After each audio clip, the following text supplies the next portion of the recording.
ቅዱስ ገብርኤል በፍጹም ሚስጢር ጠባቂ ታላቅ መልአክ ነበር ይላሉ አባቶቻችን መተርጉማን። ገብርኤል ክንፉን እያማታ ሊያበስራት ሲላክ እስከ 5ኛው ሰማይ ተከትሎታል። ቅዱስ ገብርኤል ከሌላ ሁሉ በሃይማኖት የተሻለ ነው ይላሉ አባቶቻችን። ቅዱስ ገብርኤል ቅናት የሌለበት፣ ቅዱስ ገብርኤል ምቀኝነት የሌለበት ታላቅና ረቂቅ መልአክ ነው። ርግብ እኮ ጥቁሩ ብቻ አይደለም ነጩም ያያል። መጽሐፍ ቅዱስን እንዳለ አንብቡት። ወደ እሷ ገብቶ ካለ ለሩካቤ ነው። የሚገርማችሁ ሚካኤልና ገብርኤል ስራ ተከፋፍለዋል።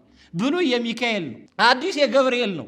የገብርኤል ስም እኮ አሁን የደብረ አለቆች በብዛት ወስደውታል። ገብርኤልን ከሚልክ ቀጥታ መጥቶ ለምን ራሱ ሰው አይሆንም ነበር? አሁን ሰባኪ መጥቶ በብሩ ገጽ ነው እንጂ ትቆረጣለህ ትፈለጣለህ የታባክ ማለት የለበትም። ርብቃን ውሃ ዳር አገኛት። እመቤታችንም የተገኘችው ውሃ ዳር ነው። በነገራችን ላይ እመቤታችን ጎረቤትም ጓደኛም የላትም። እንደውም መላእክት ተሰብስበው ዛሬ እመቤታችንን አየናት ይላሉ እንጂ እመቤታችን ተደንቃ መልአክ አየው አትልም ነበር። መላእክትና ሰዎች ታርቀው በአንድ ላይ ማውራት የጀመሩት በድንግል ማርያምና በቅዱስ ገብርኤል ብቻ። በአንቺ ላይ ምንም ነውር የለብሽም የተባለች አደፍ ጉድፍ ነውር ነቀፋ የሌለባት እውነተኛ የሰርግ ልጅ ናት። እመቤታችን የኃጢአት ትንታም ትዝታም የለባትም ይላሉ አቡነ እንድርያስ። ብዙ ሰዎች መልአኩ ሲያበስራት ነጽታለች የሚሉ ሰዎች አሉ። እመቤታችን ብስራቱን የሰማችው 3 ቦታ ነው። እንደውም የሚሉት የሲኦል ነፍሳት ራሱ እሺ በይ እሺ በይ እሺ በይ ይሏት ነበር። እንኳን ክርስቶስ ሰው የሆነበት ምስጢር ባልና ሚስት አንድ የሚሆኑበት ምስጢር ታላቅ ነው። ጸጳጦስ ይእቲንተ በአማን ወልደድ በክርስቶስ ክርስቲያን የተሰኛችሁ የክርስቶስ ቤተሰቦች የቅድስት ድንግል ማርያም ወዳጆች እንደምን ከረማችሁ? እንደምን ሰነበታችሁ? በስማችሁ የተጠራ የብቻችሁ ባህል አይደለም? የእናንተ እኮ የብቻችሁ ነው። ሌሎች ደብራት ብስራትን ሲያወጡ ሐምሌ ገብርኤል ደግሞ እናንተ ስታወጡ ንድድላለሁ ማለት። በንጉሱ ጊዜ ጀምሮ ሐምሌ ቂርቆስ ነበር የሚነግሰው። ንጉሱም የሚገኙት እዛው ቂርቆስ ነበር። በዓሉ የማን ነው? የቂርቆስና የኢየሉጣ። ስለዚህ በስማቸው ስለተሰራ እዛ ቦታ እንዲከበር። ከዛ ውጪ ደግሞ የዚህ የብስራቱ በዓል ደግሞ ከሆነ ሁሉም ደብር ማውጣት አለበት። አይመለከተውም እንዴ? አሁን ችግሩኛ ምንድነው? በጣም ይሄን ስናገር አፍራለሁ። ለምሳሌ አሁን ቅድስት ማርያም ሲጀመር መንበረ ፓትርያርክ የእንጦንስና የመቃርስ ታቦት ነበር። አሁን ሰው ጦስና ቃር እያለ ሲል አልገባውም። እንጦንስ ማን ነው? መቃርስ ማን ነው? ከዛ ምን አደረጉ? እመቤታችንን አላረጉና ሚካኤልና ገብርኤል አደረጉት። ከዛ ሰው መምጣት ጀመረ። አላወቃቸውም። የማይታወቁትን አባቶች ማስታወቅ ማስተማር ይሻላል ወይስ መለወጥ? አሁን ጎላ ሚካኤል ሲመሰረት መንፈስ ቅዱስ ነው። መንፈስ ቅዱስ የሚውለው መቼ ነው ብዬ ብጠይቅ መቼ ነው? ስንት ሰንበት ተማሪ ነው የሚያውቀው? መቼ ነው? ሰኞ፣ ማክሰኞ፣ ሮብ፣ በ1 በ2 በ3 በስንት ነው? በ18 ነው። ይሄን ግን የሚያውቀው ሰው ጥቂት ነው። ስለዚህ ሰው መንፈስ ቅዱስ የሚባል ታቦት አልገባ ሲለው ያው ብር የሚያመጡት ሚካኤልና ገብርኤል ስለሆኑ ብር አምጣው ገብርኤል ነው በተለይ። ስለዚህ ምን ተደረገ? ሚካኤል ገባና ከዛ በኋላ ሰው ሲሰበሰብ አሁን ጎላ ተባለ። የህዝቡ ብዛት እየሰማችሁኝ ነው? አሁን የዓለም እንቆቅልሽ የተፈታበት ነቢያት በትንቢት የጮሁለት ይእቲኬ መድኃኒት እንተ ሐሰስዋ ወድዋ ነቢያት ጴጥሮስ እንደነገረን በአንደኛ ጴጥሮስ ላይ ነቢያት የፈለጓት መድኃኒት 5500 ዘመን ይወርዳል ይወለዳል እያሉ የጮሁት ጩኸት የተናገሩት ቃል የተፈጸመበት የዓለም እንቆቅልሽ የተፈታበት ረቂቁ ምስጢር የጎላበት ብስራትን የመሰለ በዓል አለ ወይ? አምላክ ሰው የሆነበት ሰው አምላክ የሆነበት ከዚህ በላይ ከብስራት ውጭ በዓል አለ ወይ? እንደው ታቦተ ጦስ ብናነግሰው ከክብረ በዓል ሁሉ የደመቀ በዓል ቢሆን ከዚህ ከታኅሳስ 22 የከበረ በዓል ነበረ ወይ? ጌታ ለመወለዱ አብነቱ ጽንሰቱ አይደለም? ለመሰቀሉ አብነቱ የትኛው ነው? ለመጠመቁ አብነቱ የትኛው ነው? መነሻው ነቁ የትኛው ነው? ብስራት ነው አይደል እንዴ? ስለዚህ ብስራት ስለሆነ አይደለም ይሄን የምናገረው። ከቃሉ ጋር ናቸው። የዛሬ ትምህርታችን ብስራት ነው። ይሄን እንግዲህ በመላው ዓለም የሚከታተለው እዚህም ያላችሁ ሰዎች ብስራቱ ምንድን ነው? ብስራቱ የሚያስተላልፍልን ነገር ምንድነው? የብስራቱ ጥቅም ምንድነው? ብስራቱ ራሱ ሚስጢርነቱስ ምንድነው? ዝም ብለን ስንመለከተው ቅዱስ ገብርኤል ሁላችንም የምንደግመው ጸሎት አለ። በነገራችን ላይ ወበሳድስ ተራ ሰው የደረሰው ድርሰትም አይደለም። ያን ወስዶ እኮ ያዘጋጀው አባ ጊዮርጊስ ዘጋስጫ ነው። የአባ ጊዮርጊስ ዘጋስጫ ድርሰቶች ስታዩ መጽሐፈ ሚስጢር፣ መጽሐፈ ብርሃን፣ መጽሐፈ ሰዓታት ምናምን ይባላል። ለምሳሌ መልካ ቁርባንን ማንም አይደለም የደረሰው። ከቅዳሴ ውስጥ ያለው መልካ ቁርባን የደረሰው አባ ጊዮርጊስ ዘጋስጫ ነው። ሁላችንም እኔና እናንተ ጸሎት ስናደርግ የዘውትር ጸሎት የሚባል አለ። አትገጽ ተራ ጸሎት ትመስላችኋለች።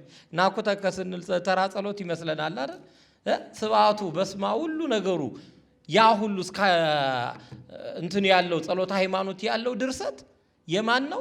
የአባ ጊዮርጊስ ዘጋስጫ ነው። ከሰዓታት ተውጣቶ ወጥቶ ነው ለብቻ ዘወትር ጸሎት ብለን እንድንጸልየው የተደረገው። እነሆ መደበኛ ተብሎ እሱ ደረሳቸው ከሚባሉት በላይ ትልቁ ድርሰት ይሄ ነው። እና ወበሳድስን ስናነብ ሚስጢሩ ምንድን ነው? በስድስተኛው ወር ገብርኤል መልአክ ወደ ማ ተላከ? አረ ተናገሩ። ወደ ማ ተላከ? ወደ አንዲት ተላከ። አንዳንድ የጠይቃችሁ ታውቃላችሁ ወይስ ስለምትወዱት ነው? እንደኔ ቅዱስ ገብርኤል ለምን ተላከ? ለምን ሚካኤል አልተላከም? ለምን ሌላ ከሰባቱ ሊቃነ መላእክት ሌላው አልተላከም? ገብርኤልን እንዴት መረጠው? ለምን መረጠው የሚል ጥያቄ በህሊናችሁ ጠይቃችሁ ታውቃላችሁ? አስቀድሞ የመላእክት ከተማ ሲከፋፈል ይህ ታላቅ መልአክ ንቁም በበላዊነ እስከ ንረክቦ ለአምላክነ አምላካችንን እስክናውቅ ጸንተን እንቁም ብሎ የመላእክትን ከተማ አጸና ይላል። ይሄ እንግዲህ የሥነ ፍጥረትን መጽሐፍ ስታነቡ የምታገኙት ቃል ነው። ያኔ ሁራ አብሰራ ለሜ ከመ ተወልድ እምኔ እኔን እንድትወልድ አስቀድመህ ለእናት የምታበስር አንተ ነህ ተብሎ የታጨ ታላቅ መልአክ ነው። ይህ መልአክ በውሃ ላይ የተሾመ ነው። እንግዲህ ሰው ውሃ ይጠጣል አይደል? ሁሌ በውሃ ላይ የተሾመ እኮ መልአክ ነው። ለምሳሌ ለገዳዲ ገፈርሳ አይከደንም። አጋንንት እፍ ቢልበት ቢተነፍስበት የሰው ልጅ ይሞታል። የሱ ነገድ እነዛን ውሃዎች አጋንንት እንዳይተነፍስባቸው፣ ክፉ ነገር እንዳይቀላቀልባቸው፣ የሰው ልጆች በሕይወት እንዲኖሩ አይደለም ውጩ ያለው ውስጥ ያለን ውሃ የሚጠብቅ መልአክ በውሃ ላይ የተሾመ መልአክ እኮ ነው። ጊንጥ ብትሉ እባብ በፍጹም እንዳይነካን እንዳይነድፈን የነዚህን መርዛም እባቦች አፍ የሚደፍን ከዚህ የሚሰውር መልአክ እኮ ይሄ ነው። አሁን የኢትዮጵያ ኦርቶዶክስ ተዋሕዶ ቤተክርስቲያን ምእመናን ቅዱስ ገብርኤልን ቢያገኑ ቢያነግሱ እኮ በገነት ላይ የተሾመ መልአክ ማን ነው ብትሉ እንግዲህ በረኛውን ዘበኛውን መያዝ ትልቅ ነገር አይደል? ቅዱስ ገብርኤል እኮ ነው። እመላእክት ቀደምት ዘይቀውምም ቅድመ እግዚአብሔር አስቀድሞ በድንግል ማርያም ፊት ከመቆሙ በፊት በእግዚአብሔር ፊት የቆመ መልአክ ነው። አንድ ሰው ከአንድ አገልግሎት አንድ ሰባኪ ከመድረኩ በፊት ሊቆምበት የሚገባው ነገር አለ። የሚቆመው በእግዚአብሔር ፊት ነው። 30 ደቂቃ ለማስተማር 3 ሰዓት ቆሞ በእግዚአብሔር ፊት መጸለይ ያለበት። በእግዚአብሔር ፊት በአጭር ሰዓት ቆሞ የሚያገለግል በእግዚአብሔር ፊት የምቆም ቅዱስ ገብርኤል ነኝ ያለው። በእግዚአብሔር ፊት በመቆሙ በድንግል ማርያም ፊት ለመቆም ታጨ። ቅዱስ ገብርኤል በፍጹም ሚስጢር ጠባቂ ታላቅ መልአክ ነበረ ይላሉ አባቶቻችን መተርጉማን። ሚስጢር ጠባቂነቱ እንዴት ነው ቢባል የጌታን ሰው መሆን አጋንንት የሚሆኑበትን ቀንና ሰዓት ቢያውቁ ኖሮ ያዘገዩት ነበረ።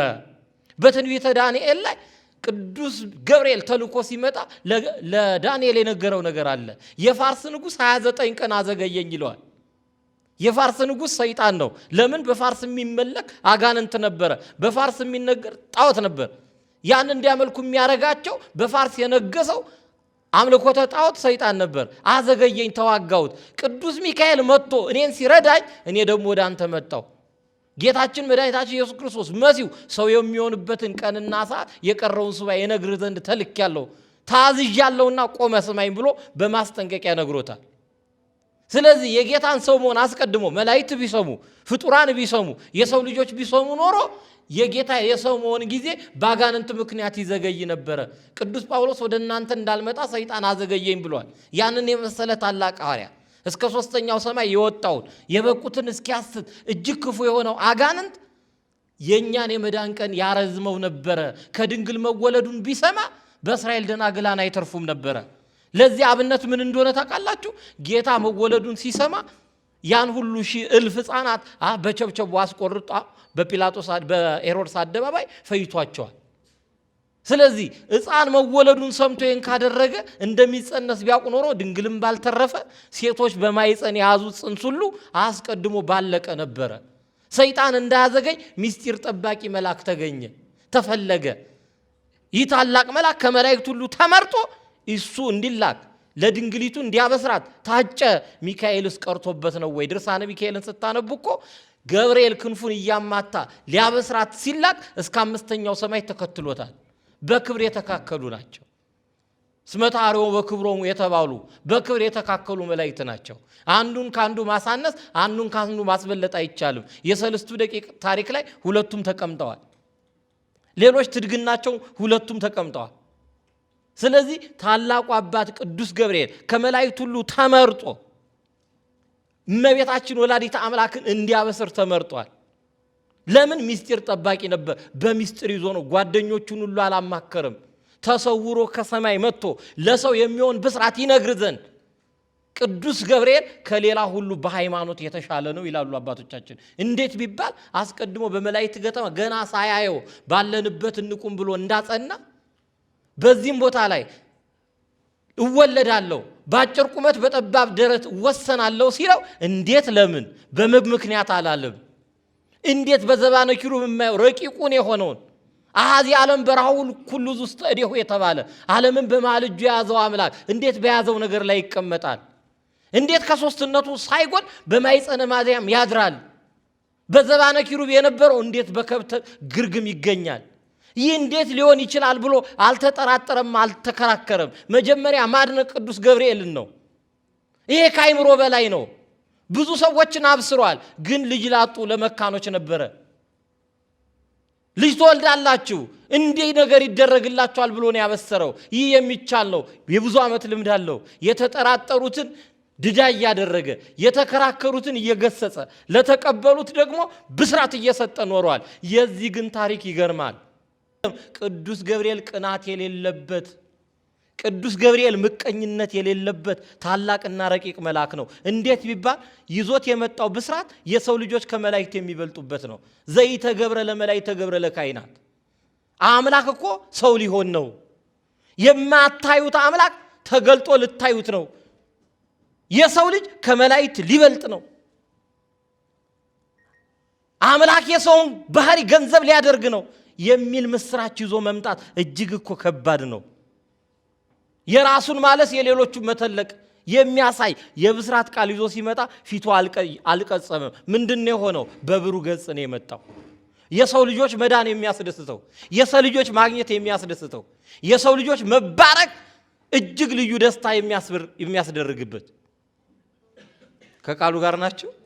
ይህን ምስጢር ይዞ ለመምጣት ቅዱስ ገብርኤል መጀመሪያ ፈቃደኛ ሆኖ ነው የመጣው። አሁን እኮ ሙሴን የምናደንቀው እስራኤልን ማሻገሩ አይደለም። ዝብጣ ለባይር ብሎ ከመጣው በኋላ መጀመሪያ እግሩን ባህሩ ላይ ያሳረፈው እሱ ነው። እሱን አይተው ነው ሌሎች የተከተሉት። ማመን ያስፈልጋል። በቃናው ታምር ጊዜ የምናደንቃቸው እነዛ አስተናጋጆች ናቸው። የወንዟ ወይም የጎርፏ ቀርተው ካመጡ በኋላ ቀርታችሁ ለደጋሹ ስጡት ሲባሉ አልተጠራጠሩም። እኛ የቀዳነውን ውሃ እንዴት ወስደን እንሰጣለን? ይደረግ ኬሚካል ይሁን ፊዚካል ቼንጅ አላወቁትም እኮ። መለወጡን አምነው ማድረጋቸው በእነሱ ሃይማኖት እግዚአብሔር ታምር ሰርቷል። ሃይማኖት ያስፈልጋል ታምር እንዲሰራብን። በእኛ ሕይወት ለውጥ እንዲመጣ ማመን ያስፈልጋል። ቅዱስ ገብርኤል አምኖ ትእዛዙን ይዞ መጣ። እንዴ ዮናስ እኮ ሲላክ አንተ መሐሪ ነህ፣ ፊት ለፊት ስላገኘኝ ነው የምታዘኝ፣ ከፊት ገለል በልልህ፣ መማር አይቀርም ስሜ እንዴት ይጠፋል አለ። እንዲህ አይነትም አገልጋይ አለ። እግዚአብሔር የነገረውን ተሸክሞ በእምነት መናገር እኮ ነው አገልግሎት። ሰማይና ምድር የተለወጠው ዓለም የዳነው በቅዱስ ገብርኤል እምነት ጭምር ነው። አምኖ ይዞ መጣ ይሄን መልእክት። የማይታመን እኮ እምነት ነው።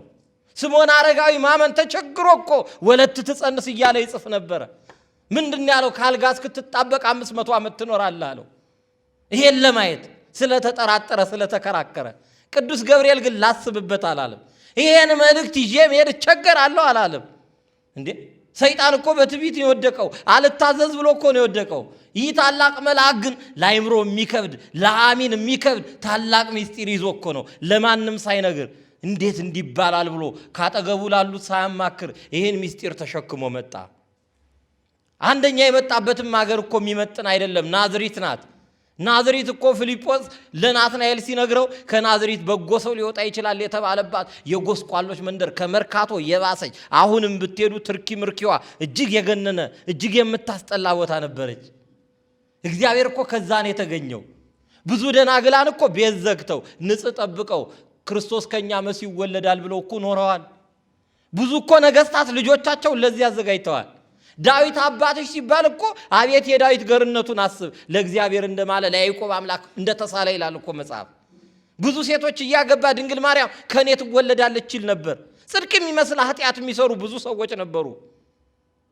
ተመልከቱ። ገብርኤል ግን የተላከው ወደ ተሳሳተ ቦታ ሊሆን ይችላልን ብሎ እንኳን ሳይጠራጠር ቀጥታ ወደ ናዝሬት ነው የመጣው። ያ የምታውቁት ትልቁ ኒቆዲሞስ የተባለው መምህር ብዙዎች መጥተው አንተ መምህር መርምር እንዴት ከናዝሬት ነብይ ይወጣልን ብለው እኮ ጠይቀውታል። ማንም ሰው ካልገመተበት ቦታ ማንም ሰው ካላሰበበት ቦታ ቅዱስ ገብርኤል ወደ ጸራቢው ወደ ዮሴፍ ቤት ወደ አንዲት ምስኪን ልጇን እንኳን ስትወልድ መስዋዕት ማቅረብ አቅቷት ጫጩት ያቀረበች እንደ ምስኪን ከድሃ ቤት አደረ ተብሎ የተነገረለት ምስኪኖች ከሚሰበሰቡበት ከጎስቋሎች መንደር እኛን ከጉስቁልና ለማውጣት ቅዱስ ገብርኤል ነው የተላከው። ለክብሩ በማይመጥንበት ቦታ ለብርሃናዊነቱ በማይመጥን ጨለማ ስፍራ ነው የተላከው። ቅዱስ ገብርኤል ግን ቃሉን አክብሮ ክንፉን እያማተ እንዲህ አይነት የምስራች ማንም ያልሰማው ሚስጥር ተናገሩ ቢባል እግር ያለው በእግሩ እግር በሌለው በክራንችም በዌልቸርም ሊመጣ ይችላል። መኪና ካለው በመኪና ወይም ደግሞ ፕሌን ካለው እሱ ግን ክንፍ ነበረውና ንስሩ ወደ ርግቢቷ ተላከ ይላል ያዕቆብ ዘስሩግ። ትልቅ ድርሳን ነው የደረሰው። ይሄን የልደት የብስራቱን ታላቅ ነገር በጻፈበት ድርሳኑ ድንግል ማርያምን ምን አላት? ርግብ አላት። የንፍር ውሃ የክፋት ዘመን ማጠጡን ምልክት ይዛ የመጣች እውነተኛ ርግብ እኮ ጥቁሩ ብቻ አይደለም ነጩም ያያል። የዋ የሆነች ርግብ የ5500 ዘመን ጨለማ ራቀ። ያ ንስር ምጡቅ ነው፣ ሩቆ ነው ይበራል። ክንፉን እያማታ ድምፁን እያሳማ መጣ።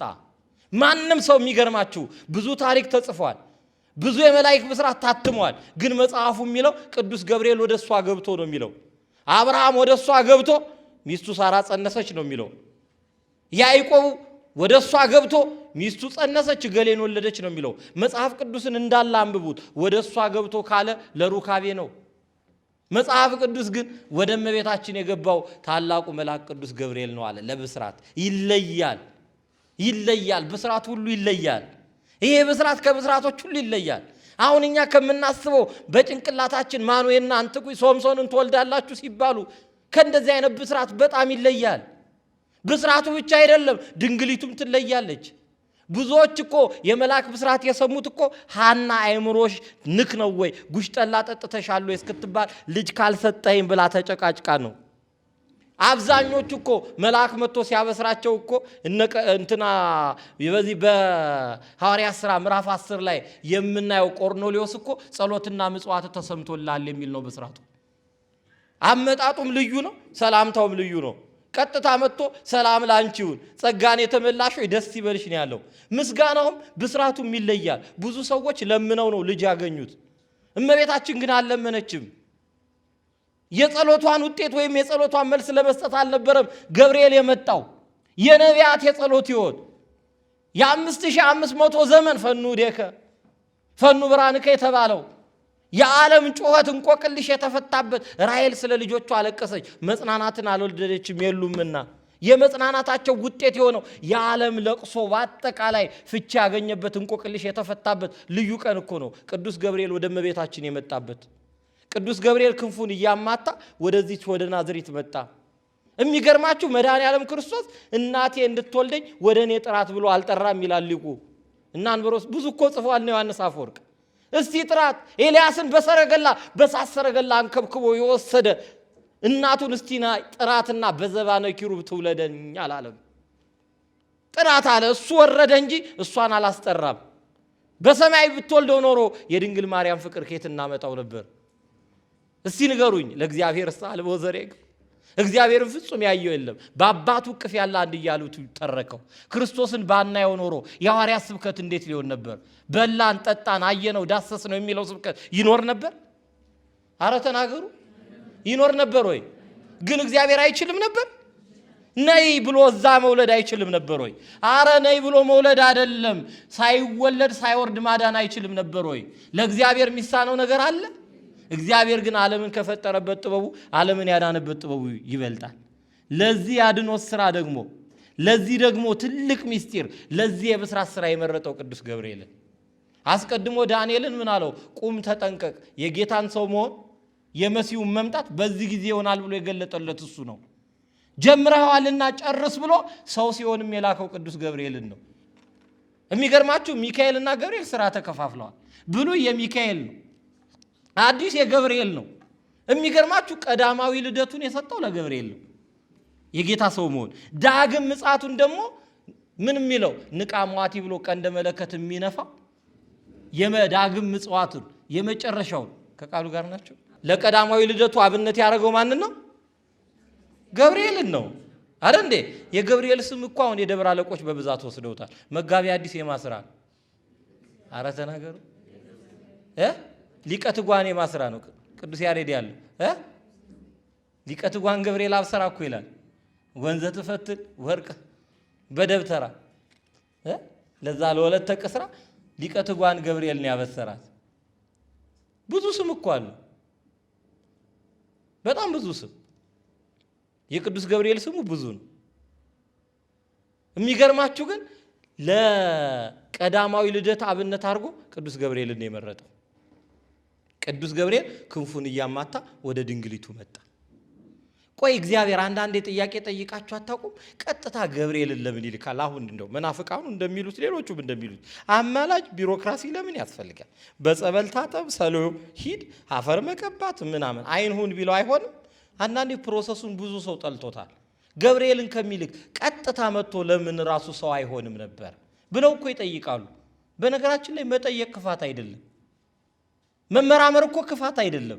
አሁን እመቤታችን እነዚህን ጥያቄዎች ባትጠይቅ ኖሮ ዛሬ እሷ ጥያቄ ለኛ ጥያቄ ነበር የሚሆነው አይደል? ጥያቄያችንን ያቀለለችልን። እንደውም መተርጉማኑ ምንድነው የሚሉት? እንደ ኒቆዲሞስ ምን ሳትል ሳትከራከር፣ እንደ ዘካርያስ ሳትጠራጠር ይኩነኒ ብላ ተቀብላለች። ደግ ተማሪ ናት፣ እሱ ደግሞ በጎ መምህር ሆነ። በትትና ለጠየቃችሁት በትትና መመለስ አይገርማችሁ? ቅዱስ ገብርኤል የሰባኪ ምሳሌ ነው። ሰባኪ ወንጌል መጀመሪያ በእግዚአብሔር ፊት ቆመ። ከዛ በኋላ ለአገልግሎት ተልኮ በድንግሊቷ ፊት ቆመ። ሲመጣ ደግሞ ምንድን ነበረ? ፍስሐ ገጽ ነበረ። አሁን ሰባኪ መጥቶ በብሩ ገጽ ነው እንጂ ትቆረጣለህ፣ ትፈለጣለህ፣ የታባክ ማለት የለበትም። ፊቱ ያበራ ነበር። እናቴን አታስደንግጣት ተብሏል። እንደውም መተርጉማኑ ምንድን ነው የሚሉት? በወጣትም አምሳል አልመጣም፣ እጅጁ በሆነውም አረጋዊ አምሳል አልመጣም፣ በጎልማሳ አምሳል እንድታምነው በሚገር በተለየ ግርማ አይደለም፣ እንዳትፈራ ተጠንቅቆ በብሩ ገጽ ዜናዊ ፍስሐ ገጽ ነው የሚለው መጽሐፋችን። ስለዚህ የሰባኪ ማቋም ምንድነው? ፍስሐ ገጽ ነው መሆን ያለበት። በአግባቡ ለጠየቀ በአግባቡ መልስ መስጠት አለበት። ላጣመመ ደግሞ እንደ ዘካርያስ ተግሳጽ መስጠት አለበት። ይሄ የሰባኪ አቋም ነው ሊሆን የሚገባው። ወንጌል የምስራች ነው። ስለዚህ የምስራችን ወንጌል እንደ ቅዱስ ገብርኤል ነው መስበክ ያለብን። የአዲስ ኪዳን ሰባኪ ሆኖ የሚመጣው ሰው ልክ እንደ ቅዱስ ገብርኤል ነው መስበክ ያለብን። ታዲያ እመቤታችን ለምንድን ነው በብስራት ገና አማጭ ረማጭ ሽማግሌ የላከው ቢባል በአብርሃም ልክ ይላሉ። አብርሃም ዘመኑ ፍጻሜ በደረሰ ሰዓት ኢያዕብር የተባለውን ባሪያው ጠርቶ ለልጄ ለይስሐቅ ኬት አምጣለት አለው። ከዋልደ ሶርያ ሴት አምጣለት አለው። ከዘሮቼ በፍጹም እንዳይሆን አለው። አስቡ፣ ከሰማይ አይደለም፣ ከመላእክት ዘር አይደለም፣ ከአዳም ዘር እንደተባለው ከሶርያ ከዘመዶቼ ሂድ አምጣ ተብሎ ተላከ። ኢያዕብር ሲሄድ ምን አለ? ስለት ተሳለ። ጸሎቱ ለጻድቅ ከአፍ እስከ እዝን ነው። ርብቃን ውሃ ዳር አገኛት። እመቤታችንም የተገኘችው ውሃ ዳር ነው። በነገራችን ላይ እመቤታችን ጎረቤትም ጓደኛም የላትም። በመጽሐፍ ቅዱስ ላይ እገሌ የምትባል ጓደኛ አብሮ አደግ ነበራት ተብሎ አልተጻፈም። እመቤታችን ብቸኝነቷ ከእግዚአብሔር ጋር ያኖራት ነበር። ልዩ ብቸኝነት ነበራት። ያረጋጓት የነበሩት መላእክት ናቸው። ወደ እሷ ገብቶ አለ ያረጋጋት መልአክ ነው። ጎልማሶች ያረጋጓት አይደለችም እመቤታችን። መልአክ ከልጅነቱ አብሯት ነው የኖረው። እንደውም መላእክት ተሰብስበው ዛሬ እመቤታችንን አየናት ይላሉ እንጂ እመቤታችን ተደንቃ መልአክ አየው አትልም ነበር። መልአኩም ሲመጣ ያልተገረመችው በንግግሩ ነው እንጂ መልአክ ስላየች በረገገች የሚል የብስራት መጽሐፍ ላይ አልተጻፈም። እሺ የብስራቱ መጽሐፍ ላይ የተጻፈው ንግግሩን አይታ ምን አለች? ደነገጠች። ከዚያ በኋላ ነው አትፍሪ ያላት እንጂ መልአኩን እንዳየች አልደነገጠችም። ብዙዎች እኮ መልአክ አየን እንሞታለን ይሉ ነበር። መልአክ ማየት ብርቅ ነበር። መልአክ አይቶ የሚተርፍም አልነበረም። አይደለም መልኩ ስሙ ድንቅ ነበር። ሰውና እግዚአብሔር ስለተጣላ መላእክትና ሰውም ተጣልተው ነበር። መላእክትና ሰዎች ታርቀው በአንድ ላይ ማውራት የጀመሩት በድንግል ማርያምና በቅዱስ ገብርኤል ብቻ። የሰላም ወሬ የተወራው፣ ስለ ደስታ የተወራው፣ ስለ ሰላም የተወራው፣ ስለ ፍቅር የተወራው በመልአኩ በቅዱስ ገብርኤልና በድንግል ማርያም አማካኝነት። ስለዚህ ገብርኤልን ለምን ላከው ሲባል በኢያዕብር አምሳል ብያቸዋለሁ። ገባ ርብቃ ቤት ቆመ፣ እንደ ሽማግሌ አምሳል ተቀመጥ ሲሉት የመጣበትን ተናገረ። እደር ዋል ሲሉት ግን ምን አለ? እግዚአብሔር ስራዬን አከናውኖልኛልና አታዘግዩኝ ብሎ ርብቃን ይዟት ወደ ይስሐቅ ሄደ ይላል። ስለዚህ ኢያዕብር የቅዱስ ገብርኤል ምሳሌ ነው። አብርሃም የእግዚአብሔር ምሳሌ ነው። እግዚአብሔር አብ ማጫ አድርጎ ሽማግሌ አድርጎ ታላቁን ቅዱስ ገብርኤልን ላከ። ለምን ቢባል አንደኛ ነፃ ፈቃዷን ጥየቃ። አሁን ጌታ ሊያድን ሲፈልግ ዝም ብሎ መጥቶ አልዳሰሰም። ልትድን ትወዳለህን ብሎ ነው የጠየቀው። ያን 38 ዓመት ካልጋ የተጣበቀ ሰው ልትድን ትወዳለህ ብሎ ነው የጠየቀው። አቅረብኩ ለከ እሳት ወማይ ደይዴካ በዘፈቀድከ ነው። ወንድሞች ሆይ አገልግሎታችሁ ሕያውና ቅዱስ መስዋዕት አድርጋችሁ ታቀርቡ ዘንድ በእግዚአብሔር ራይ ለምናችኋለሁ። ይሄውም ለአእምሮ የሚመች አገልግሎታችሁ ነው ያለው። ከቃሉ ጋር ናችሁ። መስቀሌን ሊሸከም የሚወድ ቢኖር ምን ይበል? ራሱን ይካድ። የሚወድ ቢኖር ነው አይደል? በግድ ተሸከሙ ተብለን። አረ ተናገሩ። ተገዶ የመጣ ክርስቶስ የተሰቀለው በግድ ነው የሚሉ ነበሩ አይደል? አባ ጊዮርጊስ ዘጋስጫ አስተምሮ ካባረራቸው መናፍቃን መካከል አንዱ ነው። በግድ ነው እንዲህ የሚሉ ነበሩ። ግድ የሚባል የክርስትና ሕይወት የለም። ከቃሉ ጋር ናቸዋል። ጥያቄው ምንድነው? ልትድን ትወዳለህን? አይደል እንዴ? ስለዚህ እመቤታችን ነፃ ፈቃድ አላት። ተገዳ እናት አልሆነችም። ፈቃዷ ተጠይቆ ጠይቃ ተመልሶላት ነው። ሁለተኛ ደግሞ የ15 ዓመት ልምድ የሌላት ሴት ናት። የምታሳዝን እናት ናት። ቀጥታ መጥቶ በማይጸኗ ቢያድር ኖሮ ትጨነቅ ነበር። ህመም ይሆን በሽታ ይሆን ትላለች። ለምን? ስራዋን ታውቃለች። ወንድ አታውቅማ እናታችን ድንግል ናታ። ስለዚህ ምታት እንዳይመስላት በሽታ እንዳይመስላት ለናቱ ተጠንቅቆ መጀመሪያ አስረጅ ልኮላታል። ይሄ ብስራት ልዩ ነው እኮ ምላችሁ። ለዚህ ነው የሚደንቅ እኮ ነው ይሄ ብስራት። ይህ ብስራት ከታሪክ በጣም የተለየ እኮ የተለየ ነው። እነ ጠርጠሉስ የጻፉትን እኮ እንደው ገልጣችሁ ብታነቡት እና ያዕቆብ ዘስሩግ የጻፉት ቢነበብ እኮ የእመቤታችን ታሪኳ የቅዱስ ገብርኤል አመጣጡ እኮ ይለያል። ቅዱስ ገብርኤል ቀጥታ መጥቶ በስድስተኛው ወደ እመቤታችን ምንድነው ያላት? ጸጋን የተመላሽ ሆይ ደስ ይበልሽ። ምን የተመላሽ? አረ ተናገሩ። ምን የተመላሽ? ጸጋ ልዩ ልዩ ነው አይደል? መንፈስ ግን ስንት ነው? እመቤታችን ግን ጸጋን ምን ያልሽ? የሚገርማችሁ ይሄ ቃል ተጽፏል ምን ላይ? የሐዋርያት ሥራ ምዕራፍ 6 ቁጥር 6 ላይ እስጢፋኖስ ጸጋን የተመላ ነበር ይላል። እስጢፋኖስ ጸጋን አሁን ብዙ ሰዎች ለመቃወም እስጢፋኖስን ጸጋን የተሞላ መባል ይዘሉና ድንግል ማርያም ጸጋን የተሞላች ናት ሲባል እኛም እኩል ነን ይላሉ። ቅዳሴያችን ግን መልስ አለው። ተወ ምሕረት ለሚካኤል፣ ብስራት ለገብርኤል፣ ወሀብተ ሰማያት ለማን? እመቤታችን የሚጎላት ጸጋ አለ? የዓለም እኮ ጸጋ ጎሎበት ነበር። ዓለም እኮ ባዶ ነበር። ጸጋን የተሞላች ቅድስተ ቅዱሳን ድንግል ወላዲተ አምላክ ግን ሙሉ ሆና ጸጋን የተመላሽ ደስ ይበልሽ የተባለች ናት። ደስታ በራቀበት ዓለም እንግዲህ ቅዱስ ጳውሎስ ስብከቱን ሲጀምር ትክክለኛ ሰባኪ እስር ቤትም ሆኖ ምንድን ብሎ ነው የሰበከው? ደስ አረ ተናገሩ። ለፊልጵስዩስ ሰዎች 16 ጊዜ ደስ ይበላችሁ ብሎ የደስታ መልእክት አስተላልፏል። ግን የነበረው እስር ቤት ነው። ከእስር ቤት አሁን እኔና እናንተ መልእክት አስተላልፉ ብንባል የምንልከው መልእክት ምን አይነት ነው? እስር ቤት ሆኖ ግን ደስ ይበላችሁ አለ። በጌታ ሁልጊዜ ነው ደግሞ ያለው። ሁልጊዜ እመቤታችን የነበረችው በጭንቅ በመከራ ሰው ቤት፣ ዓለም የነበረው በጭንቅ በመከራ ግን ደስ ይበላችሁ ብሎ ጀመረ። ጸጋን የተመላሽ ሆይ ደስ ይበልሽ። አንቺ ከሴቶች ተለይተሽ ምን ያልሽ ነሽ? አረ ተናገሩ። ከሴቶች ተለይተሽ። አንዳንድ ሰው ምን ይላል? ሴት እንዴት አላት ብሎ የሚያስብ ሰው አለ። እመቤታችን ታዲያ ምንድን ናት? መውለድ የሴት ስራ ነው። እሷ ከሴቶች ተለይታ የተባረከች ናት። በሴቲቱና በዘሯ ባንተ እያለ እኮ የሚጠቅሰው አለ። ጠላትነትን አኖራለሁ ብሎ እኮ ተጽፏል። ስለዚህ መጀመሪያ መቅረፍ የፈለገው መጥራት የፈለገው ሌላ ነገር አይደለም። ሴት የሚለውን ሔዋን ጋር ለማያያዝ ነው የተጠቀመው። ሔዋን ሴት ትባላለች። ለምን? አጥንትሽ ካጥንቴ ስጋሽ ከስጋዬ። እመቤታችንም አጥንቱ ካጥንቷ ስጋው ከስጋው። ሴት ማለት ምትክ ማለት ነው። አቤል በሞተ ፈንታ የተተካው ምትክ ነው። በእንተ ሔዋን ታውጽኦ ተገነት ወበእንተ ማርያም ድንግል ተረወለነ ዳግመ ከፈለን። በሔዋን ተዘጋ፣ በድንግል ማርያም ተከፈተ። ዳግሚት ሔዋን ናት እመቤታችን። ይህቺ ሴት ናት። ከሴት የተወለደ ልጁ ላከ ነው ያለዋል። ሌላ አይደለም። ከሴት የተወለደ ልጁ ላከ ነው የሚለው። እመቤታችን ለዚህ ነው ሴት የምትባለው። ክብር አንሷት አይደለም። ላቲ ስባት ክብር ይግባትና አልብኪ ነውር ወይም እንትን ይበላይ ሌኪ፣ በአንቺ ላይ ምንም ነውር የለብሽም የተባለች አደፍ ጉድፍ ነውር ነቀፋ የሌለባት እውነተኛ የሰርግ ልጅ ናት። የታተመች የውሃ ጉድጓድ ናት። ትክቶ ስርበተ ደም በሴት የሚሆን ነገር የሌለባት ንጹህ እናት ናት። ይሄን በዚህ ልትዘጉት ይገባል። ስለዚህ ይሄን ብስራት ስናነብስ ተሰምቶ ማያቅ ታይቶ ማያቅ ሰላምታ ነው። በዚህ መግቢያ የጀመረ የትኛው መልአክ የለም። ከዛ በፊትም የለም፣ ከዛ በኋላም የለም። መልአክ ሲላክ በትእዛዝ ነው የሚላከው። ተወልዳለህ፣ ጸሎቱ ተሰምቷል ነው። የዚህ ግን ይለያል። ድንግል ማርያምም ተለየባት። ካነበበችው ውጪ ነው፣ ከሰማችው ውጪ ነው፣ ካየችው ውጪ ነው።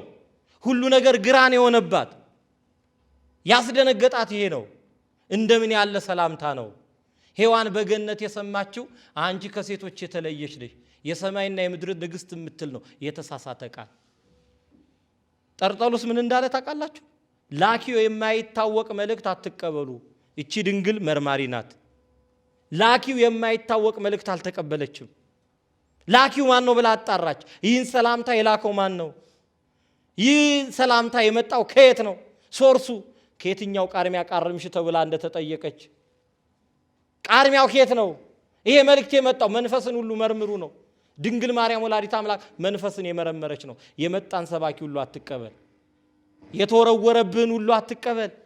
እንደ ዳራያ አትጫን። የተናገሩ ሁሉ ልክ አይደለም። ትምህርቱን መዝን፣ መንፈስን መዝን።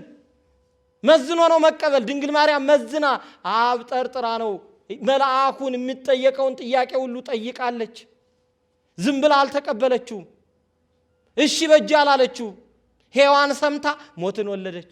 ሔዋን ተቀብላ ከገነት ወጣች።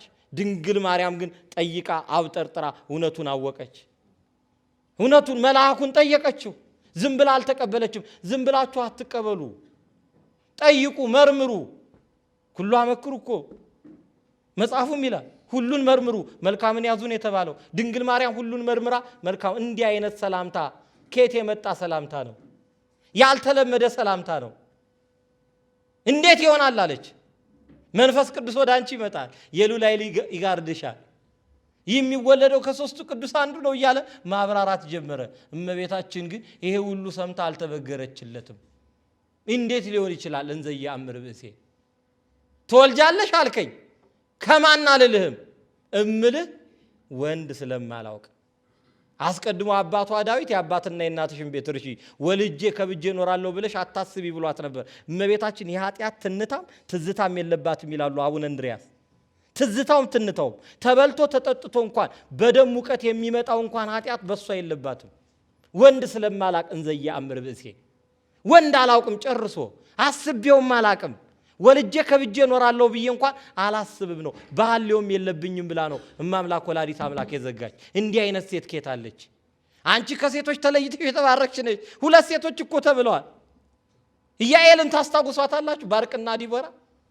አንቺ ከሴቶች ተለይተሽ የተባረክሽ ሁኚ ነው ያሏት እንጂ የተባረክሽ ነሽ አላሏትም። በረከት ነው የሰጧት፣ ምርቃት ነው የሰጧት። እመቤታችን ግን መልአኩ ከማብስረዋ በፊት ራሱ የተባረከች ናት። ብዙ ሰዎች መልአኩ ሲያበስራት ነጽታለች የሚሉ ሰዎች አሉ። በመልአክ ብስራት የሚነጻ ከጥንታ አብሶ መገላገል የሚቻል ቢሆን ኖሮ ብዙ ሰዎች እኮ የመልአክ ብስራት ሰምተው ነበር፣ ግን አልነጹም። እመቤታችን ቅድመ ጸኒስ፣ ጊዜ ጸኒስ፣ ድረ ጸኒስ ንጹህ ናት። አስቀድሞ ነው አዘጋጅቶ የፈጠራት። አንጾ ስጋሃ ስንል እኮ ዝም ብለን አይደል፣ ቀድሶ ኪያ ስንል ዝም ብለን እኮ አይደል። አስቀድሞ እንዳይኖርባት አድርጎ የፈጠራት እውነተኛ እናት ናት። ቅዱስ ገብርኤል አስቀድሞ ምን አላት? አንቺ ከሴቶች ተለይተሽ የተባረክሽ ነሽ አላት። መጀመሪያም የተባረክሽ አዳም ሲበድል ያልበድልሽ ባለማመን የማትጠየቂ ኩነኒ ብለሽ የተቀበልሽ ቡሩክት አንቲ እምአንስት የተባረክሽ ነሽ። መርገም ኃጢአት አልነካሽም፣ ርሳት የሚባል አላገኘሽም ብሎ ዘግቷል። የሚገርማችሁ ሶሎሞን ምን ብሏል? ከሴቶች ተለይታ የተባረከች አንድ ሴት አለች ብሏል። ይህቺ ሴት ለባሏ ሚስት የሆነች ናት። ወጥ የምትሰራ እንጀራ የምትጋግር ልጅ የምትወልድ አንድ ሴት ለባሏ ከሴቶች ተለይታ የተባረከች ከሆነች እንዴት እኔና እናንተን ያዳነውን ክርስቶስን የወለደች እመቤታችን ከሴቶች ተለይታ የተባረከች መሆኗ ልክ እንደኛ ሰው ናት ብሎ ሰው የስድብ አፍ ለመናገር እንዴት ይነሳሳል? እንዴት ሊነሳሳ ይችላል እንዴ? ይሄን ልብ ብላችሁ ስትመለከቱት እኮ ተራ ሴቶች ሳይቀሩ አንድ ሰው እንግዲህ ሲሳራ የሚባል ሰው 20 ዓመት እስራኤልን ያሰቃየ ሰው ካስማ የድንኳን ካስማ በጆሮ አስገብታ የገደለች በቸብቸቦ የቆረጠች ሴት ብሩክት ከተባለች ንጹህ ከተባለች ክብርት ከተባለች ከሴቶች ተለይታ ከተባረከች የተባረከች ትሁን ተብላ ከተመረቀች እንዴት ድንግል ማርያም ብሩክት አንቲ እምአንስት ተብላ መነገሯ የሚገፈን ነው ሰው አለ? ይህ ብስራት ታላቅ ብስራት ነው። ንግግራቸው ሁሉ ይለያል። እመቤታችን በቃ ሌላ ምንም አይደለም። እንዘየ አምርሴ መልአኩ ለማስረዳት ተጨነቀ።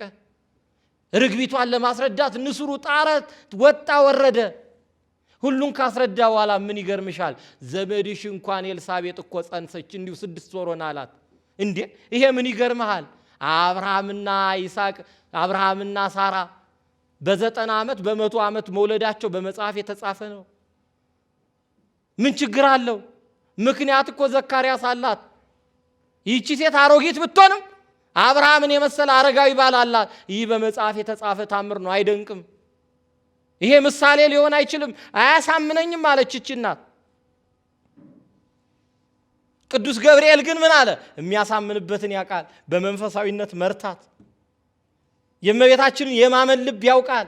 የቀና ልብን ያላት ያን ጊዜ ለእግዚአብሔር የሚሳነው ነገር የለም ሲላት ምን አለች? አንድ ቃል ነው የተጠቀመችው። እኔ አመቱ ለእግዚአብሔር እንሆኝ የጌታ ባሪያ እንሆኝ ነው ያለችው። መጦ ተርስ ማለት ይሄንን እመቤታችን ራሷን ሰጠች፣ ልጅነቷን ሰጠች፣ ወጣትነቷን ሰጠች፣ ሕይወቷን ሰጠች። ግብፅ ለመንከራተት ፈቀደች። በቀራንዮ አደባባይ ላይ ለማልቀስ ፈቃዷ ሆነ። አንድ የደስታ ቀን አላሳለፈችም። ይሄን የሰማዕትነት ሕይወት ለመቀጠልና በዚያ መንገድ ለመጓዝ እንሆኝ የጌታ ባሪያ አለች። ኢሳይያስ ወደ ሕዝቤ ማንን ልላክ ብሎ እግዚአብሔር ሲጠይቅ እንሆኝ ከንፈሬ በእውነት ኃጢአት አለበት እንጂ ብትልከኝ እላካለሁ እንሆኝ አለ። አብርሃም እንሆ የጌታ ባሪያ አለ።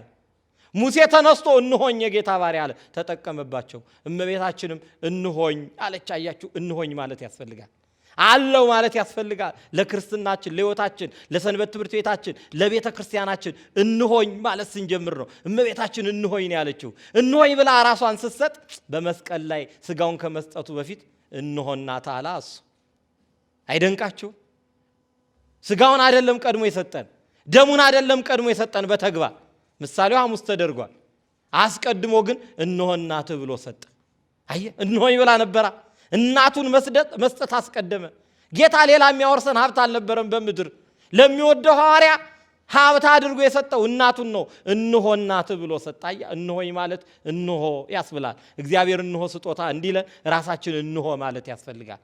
እመቤታችን እኮ ትወልጃለሽ፣ ትጸንሻለሽ፣ የእግዚአብሔር ልጅ ትባያለሽ ስትባል እሷ ግን ና ያመቱ እኔ እግዚአብሔር ባሪያው ነው ያለችው። አያችሁ፣ ባሪያ በራሱ ላይ ስልጣን የለውም። ባሪያ እኮ ራሱን በመጥረቢያ እጁን አይቆርጥም፣ እግሩን አይቆርጥም፣ ጣቱን ማጉደል አይችልም። ለማን? የጌታው ባለ ንብረቱ የጌታው ነው። የጌታ ባለዳ ነው። ምንም በራሱ ላይ ስልጣን የለውም። አሁን እናንተ በሰንበት ትምህርት ቤት የምትኖሩ ወንድሞቼ 3 ነው። ወይ ሰራተኛ ናችሁ፣ ወይ ልጅ ናችሁ፣ ወይ ባሪያ ናችሁ። አይደል እንዴ? አገልግሎት በ3 ይገለጣል። አሁን እኔ እናንተ ልክ እንደጠፋው ልጅ ነን ብለን ካሰብን አስቸጋሪ ነው። ልጅ እኮ ሰዓት ተቆጣጥሮ አይደለም ያገለግለው። እስከ 4 ወይም እስከ 5 ከተቀጠረ አድሮ ሙሉ የሚሰራ ነገ ወራሽ ነኝ ብሎ እኔና እናንተ አትርፈን አንሰራም። ልጅ አይደለንማ። እንደ ልጅ ብንሆን ለአባታችን ቤት የምንሰራው ቀን ከሌሊት ነው። ልጅ በአባቱ ቤት መብት አለኝ ብሎ ብዙ ይለፋል። ሰራተኛ ቢባል ደግሞ ያለ ሰዓት የሚገባ ደሞዙ ይቆረጣል።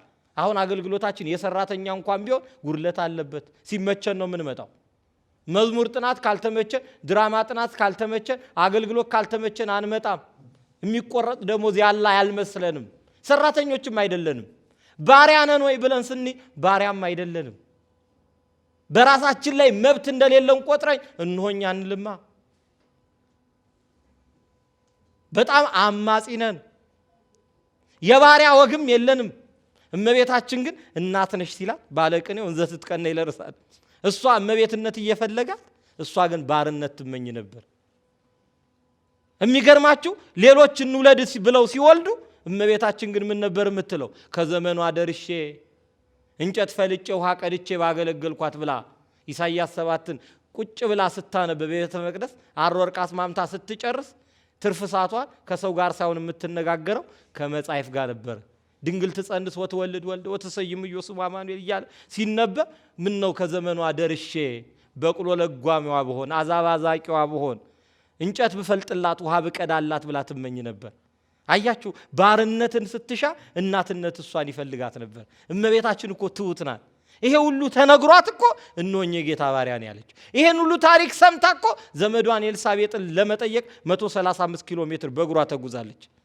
በእግሯ ተጉዛ የጌታዬ እናት ሆይ ወደ እኔ ትመጪ ዘንድ እንዴት ይሆናል የሚለውን ድምፅ እስክትሰማ ድረስ ዘመድ ፈላጊ ነበረች። በዶኪማስ ቤት እኮ ቀድማ ተገኝታ የሚወጠወጠውን እየወጠወጠ የሚላጠውን እየላጠች ስታግዝ የነበረች ትሁት እናት ናት። ይሄ ትሕትናዋ ለልዕልናዋ አድርሷታል። አምላክን በተገባ እንድትወልድ ያስቻላት እመቤታችን የነበራት ሕይወት፣ የነበራት አገልግሎት፣ የነበራት ታሪክ በጣም ተነግሮ የማያልቅ ነው። እመቤታችን ብስራቱን የሰማችው 3 ቦታ ነው። ይሄ በነገራችን ላይ በዓለም አቀፍ ደረጃ ያሉ አብያተ ክርስቲያናት የሚተማመኑበት ነው። አንደኛ እመቤታችን ይሄን ብስራት የሰማችው ውሃ ባጭር ታጥቃ የዮሴፍን የሙት ልጆች ለማገልገል ወደ ወንዝ ስትወርድ ነው። ስራ ላይ እንደ ርብቃ ስራ ላይ ነው የታጨችው። ስራ ያስፈልጋል። አገልግሎት ሲኖር ለበጎ ስራ ትታጫላችሁ። ቁጭ ብላ ቤቷ አልነበረም። እመብርሃን ወላዲት አምላክ ስራ ስትሰራ ባጭር ታጥቃ ስትሄድ መልአኩ ተገልጾ ትጸንስ ያላት። ያን ጊዜ ገሰጸች። ይሄማ እናቴን ያሳተ ነው አለች። በመንገድ ስለሆነ ወደ ቤት ገባች ይላል። አያችሁ፣ ቤቷ ተቀምጣ ለወሬ አትወጣም ነበር፣ ለሌላ ነገር አትወጣም ነበር። ከቤቷ ተቀምጣ ክርክም ብላ ሳለ መልአኩ ተገልጾ ይሄን አበሰራት። ይሄ ነገር ደጋገመኝ ላጣራው ብላ ወደ ቤተ መቅደስ ሄደች። አሁን በዓለም ላይ ከቫቲካን ቀጥሎ ትልቁ አናውንሴሽን የሚባለው ቸርች ያለበት ናዝሪት ላይ፣ እዚያ ቦታ ገብታ በምኩራብ ጸሎት ስታደርግ ወደ ፈጣሪዋ ስጮ 3ኛውን ግን እየሰገደ መጥቶ 3ኛውን አጸናል። ነገር በ3 ይጸናል። አስቀድሞ እሷ ለዮሴፍ ስትታጭ የዮሴፍ በጥ ለውዝ ገውዝ አፈራ። ኦ ዮሴፍ ቀባል ማርያም ተብሎ ዕጣ ወጣለት። ርግብ ባናቱ ላይ አረፈች። ለአሮንም ይሄ 3 ነገር ተደርጓል። ለአማናዊቷ ታቦት መቅደስ ዘይትትነሰት ለተባለች ለማትፈርሰዋ መቅደስ ዮሴፍ ሲታጭም 3 ነገር ተደርጎለታል። ስለዚህ እመቤታችን በ3 ታጸናቸው። መጨረሻ ዓለም የሚጠብቀው ዓለም የሚያጨበጭብለት አንድ መልስ ነበር። እንደውም የሚሉት የሲኦል ነፍሳት ራሱ እሺ በይ እሺ በይ እሺ በይ ይሏት ነበር። ለምን? ላስብበት ብትል ኖሮ የኛ የመዳን ጊዜ ዘገይ ነበር። በአምስለት ወበመንፈቅ ሌሊት ተወለድ ሞለት ተወለድ ከ5 ቀን ተኩል በኋላ ከልጅ ልጅ ልጅ አድናለሁ የሚለው ቃል አለ።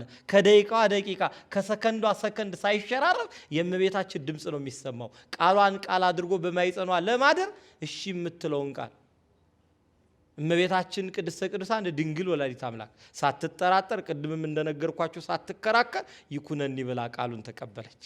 እነሆኝ የጌታ ባሪያ አለች። ያ ደቂቃ መቼ ይሆን ጌታ ሰው የሆነበት? ስንቀድስ ስጋው ደሙ የሚቀየረው አሃዱ ላይ ነው፣ ሀበነ ላይ ነው። የኛ ጭቅጭቅ ነው። ያ ተቀርቶ የተሰጠው ውሃ በስንት ሰከንድ በስንት ማይክሮ ሰከንድ ኬሚካል ፊዚካል ነው ቼንጅ አናቀው። አሁን እኔ ሁሉም ማወራላችሁ ለቀጢነ ህሊና እንዲመች አድርጌ ነው እንጂ እመቤታችን እኮ ራሱ በውዳሴ ማርያም ትርጓሜ መልአኩ መጣ፣ ቀኝ ክንፉን ባረከው ብስት ሆነ፣ ግራ ክንፉን ባረከው ጽዋ ሆነ፣ ቀምሷ ቀመሰ እያለች ስታወራ ዝናብ ከሰማይ ወረደ፣ ጭጋግ መታ። ሊሰሙት የማይገባ ምስጢር ስለሆነ ደብረ ታቦር ተከሰተ፣ ሐዋርያት ወደቁ። አይደለም ለመተረክና ለመናገር ለማሰብ የሚጨንቅ ነው። ይህ ምስጢር ታላቅ ነው። እንኳን ክርስቶስ ሰው የሆነበት ምስጢር ባልና ሚስት አንድ የሚሆኑበት ምስጢር ታላቅ ነው። ክርስቶስ ሰው የሆነበት ምስጢር ብስራቱ እጅግ ረቂቅ ነው። እኔና እናንተ ከምናስበው በላይ ነው። የመልአኩ መመረጥ፣ የድንግሊቱ መመረጥ፣ ይሄ አናውንሴሽን የምንለው ወይም ደግሞ የብስራቱ ሁኔታ ከህሊና በላይ ነው። ለህሊናችን የረቀቀውን ነገር ለማጉደፍ እንደው ለማጉላት እንደው ነገሮችን ሁሉ እንደው አስመስሎ ለማውራት እንሞክራለን እንጂ በህሊና የሚወሰን አይደለም። በአንድ ቀን ተዘክሮ የሚቀር አይደለም። እንዲህ ነው ብዬ የምጨርሰው አይደለም።